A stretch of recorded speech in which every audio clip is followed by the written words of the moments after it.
বন্ধুরা মানে খুবই গরম, তো চৌকায় আসলাম। তো চৌকার সামনে এরকম একটা সুন্দর গাছ আছে, তো গাছের উপরেই উঠা বয়ে আছে। কেন সাথে আছে জিতও গাছের উপরে উঠা বয়ে আছে। তো বন্ধুরা আমার অত সর্দি, তার আমার চা অল্প খাই আসি, ভালো লাগতেছে না আর কি।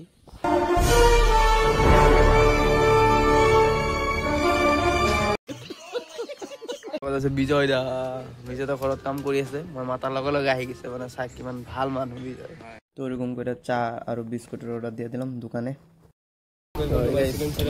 অর্ডার দিলাম, কত বড় এরকম করে চা আর বিস্কুট আয়া বললো। বিজয়ের লাড্ডু খায় পুরো টেনশন, টাকার টেনশন না কেউ টেনশন। বিজয়কে দেখতে দেখতে আমি অল্প চাটা খাইয়ে নিলাম, মানে বৌদি চাটা খুবই টেস্টি বানায়। তামল সামল খাই বলো, মানে বিজয় আছে। আমার আজকের এই ভিডিওটা এখানে শেষ। তো তোমরা সবাই লাইক, কমেন্ট, ফলো, শেয়ার করে দিবেন প্লিজ।